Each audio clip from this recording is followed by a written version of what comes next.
nas tiče, isto tako se mene može. tiče, Sad ti moraš odraditi onaj uvod koji su radila u svakom podcastu u zadnjih 6 mjeseci.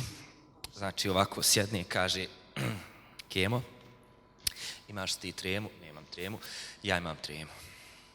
Dobar dan, poštovani gledaoci, radioaktivci i svi vi koji ćete to uskoro, nadam se, postati. Moje ime je Ivona Kukić i onda ide ta najava. nisi dobro upamtio. Dobar dan, dragi gledatelji, slušatelji, radioaktivci i svi oni koji ćete to, nadam se, uskoro biti. Šta sam ja drugčije rekao? Malo drugačije. Malo. Jes, mene uvijek trema pere me i sad trema.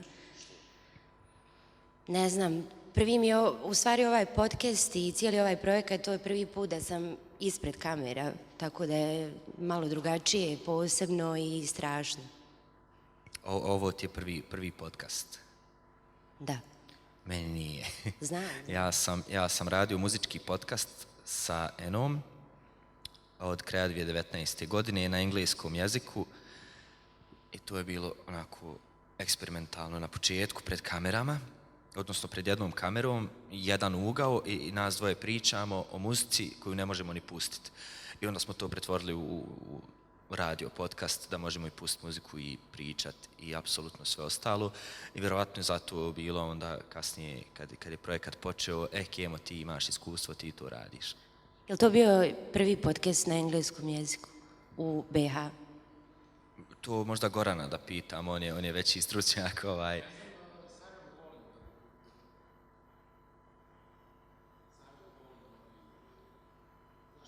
Znam, znači. Da. Znači, vjerovatno nismo, ali nema veze. Probali smo, u redu je, Goran, oprostit ću ovo jednog dana. Vidiš, mogu da te pitam nešto? Hajde. Imam jedno pitanje. To si vodio, eto, sa Enom, to je za one koji ne znaju Kemina djevojka. Jeste. Kako ti je u stvari bilo raditi sa mnom?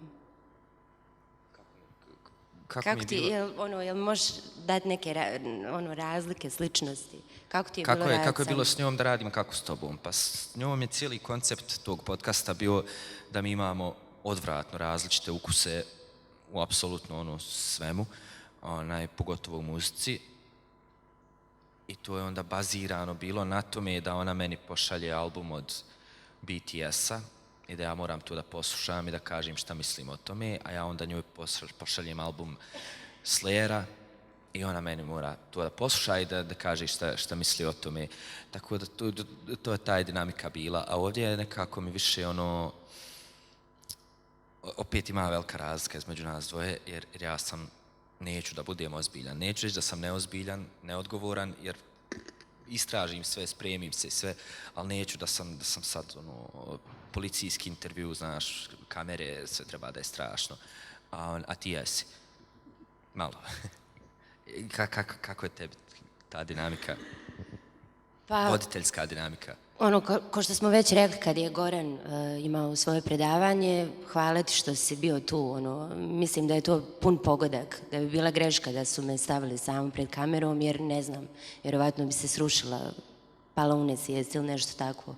Baš mi je dobro dolazio taj balans, kad sam ja nervozna i drhtim i ne znam gdje sam, ti kažeš vrlo smireno, dubokim glasom, sve će biti okej, šta ti je, zašto dramiš, i stvarno bude okej.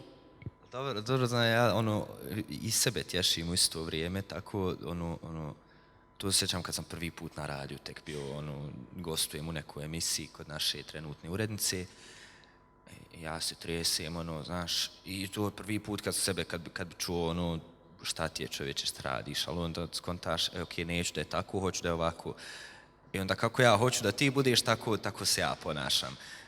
Čekaj, tu si imao tremu dok si vodio radio emisije? Dok sam gostovo prvi put u ikakvom medijskom prostoru. Baš zbog toga što otprilike, okej, sad zvuči loše, ali imam neku viziju kako bi to moglo da zvuči dobro. Tako da to je od treme sve bilo. Jesi imao tremu i kako u ovom projektu?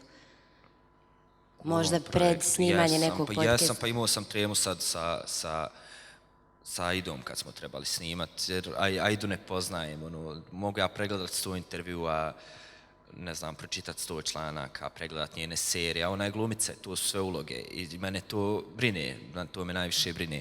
Naprimjer, ne znam, što se tiče ostalih priprema s tobom, tebe znam kako ćemo pričati, šta ćemo, čak i da se pripremimo jedno drugom iza leđa, znam kako će to funkcionisati. Sa Idom ne znam, i onda je ajde da izađemo da zapalimo. I zapalimo i to je okej, tu već vidim kako teče razgovor, žao mi je što sam zvao, što nismo direktno odmah pred kamere, pred svima i da pričamo i da je to podcast. Ali stvarno je bila super priča, baš me Aida pozitivno iznenadila. Tako da najviše mi je ta neka nesigurnost, što koliko god se ja pripremim i mislim ti pogotovo tvoja famozna pitanja koja su baš ispitna, da kažem. I onda meni je najveći strah kad neko od nas postavi takvo pitanje, ako gost kaže, pa ja slažem se. Šta ćeš ti, na to moraš odmah sljedeće. I dobro imati svu tu pripremu, ali ja i kad imam pripremu imam uvijek svoj tefter i u njemu su pitanja i ja ću postaviti 3 pitanja. Ostalo... Ja ne mogu tako, evo prvi put sam bez svog teftera, ne mogu.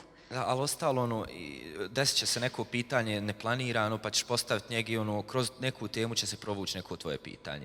Tako da mi je to dosta Ali ja se sjećam kad smo mi radili naš podcast, kakve su to pripreme bile, da ja imam, ne znam, stranicu ispisanu 10 pitanja, Ivona ima 3 stranice, nekih 16 pitanja, A4 format i to sve pređemo.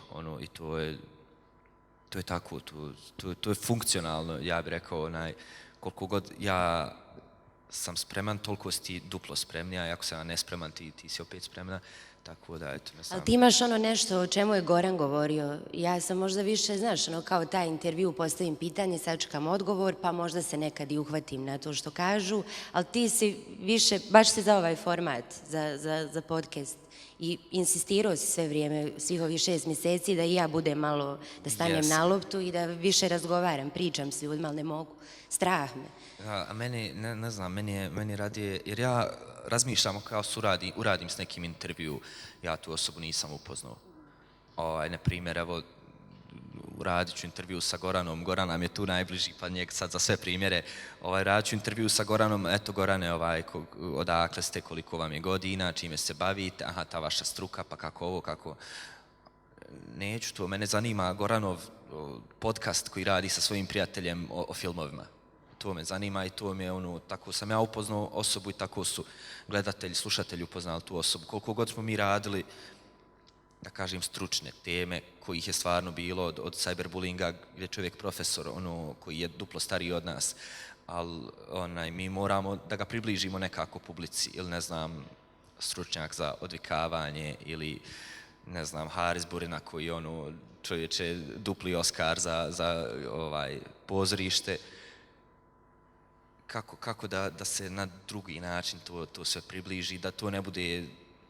Nešto što je već da ne bude suho, da kažem, ali u isto vrijeme da nije ni da bude korisno u isto vrijeme. Eto, sam ja sad kao nešto korisno rekao, pa evo, kao ima smisla. Jesi. Ja mislim da je moj problem što previše razmišljam. Pokušavam da zamislim, da iskontrolišem šta će da se desi, a to je nemoguće. Teško mi je još uvijek da se opustim. Ali evo, mislim, sad si se opustila, sad pričaš najnormalnije. Bez teftera. Jel zaboraviš da su kamere, Da. Zaboraviš. Ali to mi se desi kad snimamo, bez obzira što prvih stvarno 10 minuta jest onako panika, frka, trka, ali onda zaboravim nekako kako se priča krene razvijati, stvarno sam kroz ovo sve shvatila da je lijepo i slušati ljude. I onda se izgubim totalno, zaboravim da su Asmir, Dario tu, ne vidim ih više. I onda odjednom neko maše, aj dosta više, ispucali ste svu bateriju na kameri, bježe, samo pričate, gdje me Dario. Tako da, ali i to su nekako pozitivne strane. A što se tiče samog podcasta kao formata, mislim da je baš idealan format za ovako, evo, za nas, za Radio Aktiv, za omladinu, za razmjenu iskustva, razmjenu informacije, razmjenu bilo čega, jer prije svega smo community, treba da se društveno angažujemo, tako da